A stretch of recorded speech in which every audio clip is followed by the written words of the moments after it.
Baik, kemudian pertanyaan yang kedua, bolehkah sholat ba'diyah langsung dilakukan setelah salam dari sholat fardu?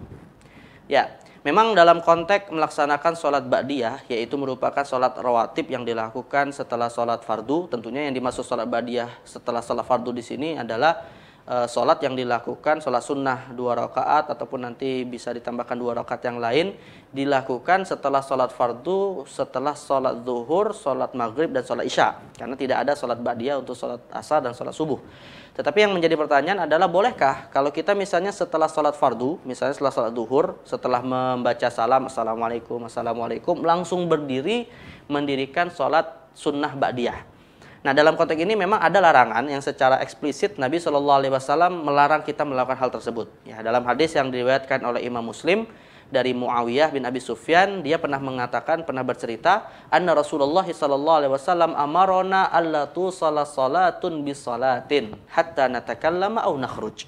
Jadi kata Muawiyah, kata sahabat Muawiyah radhiyallahu anhu, Nabi SAW itu memerintahkan kami, ini dalam konteks hadisnya disebutkan pernah Muawiyah ini sholat langsung sholat ba'diyah setelah sholat fardu, lalu Nabi kemudian mengingatkannya dan melarangnya. Lantas kemudian Muawiyah menceritakan bahwa Nabi SAW amarona, Nabi SAW memerintahkan kami alla tu salatun bisalatin.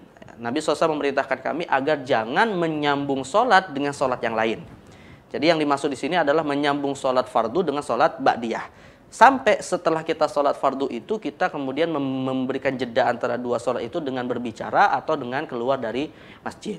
Nah, jadi berdasarkan hadis ini memang secara tekstual Nabi SAW melarang kita untuk sholat langsung sholat ba'diyah setelah kita menyelesaikan sholat fardu dengan membaca salam. Tetapi bagaimana pandangan para ulama terkait dengan larangan tersebut? Pertama, larangan dalam hadis ini kebanyakan ulama mengatakan merupakan an-nahyu lil karohah, larangan yang hukumnya makruh.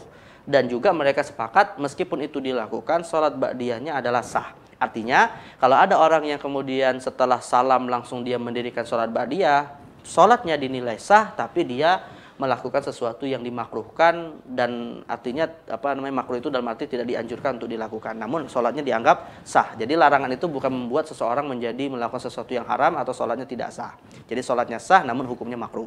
Dan yang kedua, larangan itu juga kata para ulama yang hukumnya makruh tadi, yaitu bisa menjadi tidak dilarang kalau kita kemudian memberikan jeda antara dua sholat itu minimal dengan berbicara, dalam konteks ini misalnya dengan berzikir, atau kemudian keluar dari masjid dan mendirikan sholat sunnah ba'diyahnya di dalam rumah. Maka berdasarkan hadis ini Imam Nawawi dalam kitab Syarah Sahih Muslim menjadikannya sebagai dalil bahwasanya sunnah ketika seseorang setelah sholat fardu dan ingin melaksanakan sholat ba'diyah bergerak mencari tempat yang berbeda dari tempat yang sebelumnya dia mendirikan sholat di situ. Dan lebih afdal dari itu semua, kata beliau, yaitu mendirikan sholat ba'diyah ini di dalam rumah, berdasarkan hadis di mana Nabi SAW mengajarkan kepada kita untuk menyediakan sholat sunnah yang bisa dilakukan di dalam rumah kita.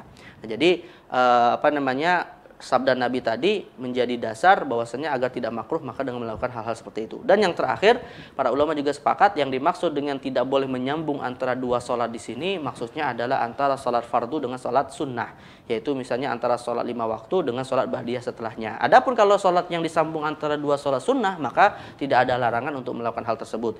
Misalnya seperti kita sholat tarawih yang memang jumlahnya lebih dari 2 rakaat. Nah, setelah kita sholat tarawih 2 rakaat lalu kemudian langsung melanjutkan dengan sholat tarawih 2 rakaat berikutnya, maka di sini tidak berlaku larangan yang dimaksud dalam hadis riwayat Imam Muslim tadi. Nah, jadi larangan itu yang hukumnya makruh tadi hanya berlaku jika disambung antara sholat fardu dengan sholat ba'diyah, atau antara sholat wajib dengan sholat sunnah, bukan antara sholat sunnah dengan sholat sunnah lainnya. Atau misalnya juga tidak berlaku antara sholat wajib dengan sholat wajib lainnya yang itu dilakukan secara jamak, apakah jamak takdim atau jamak takhir. Nah, inilah yang dimaksud dengan larangan dari Nabi SAW menyambung antara sholat fardu dengan sholat sunnah, atau menyambung sholat ba'diyah langsung ya tanpa melakukan aktivitas tertentu setelah membaca salam dari sholat fardu. Ya, wallahu a'lamu bishawab.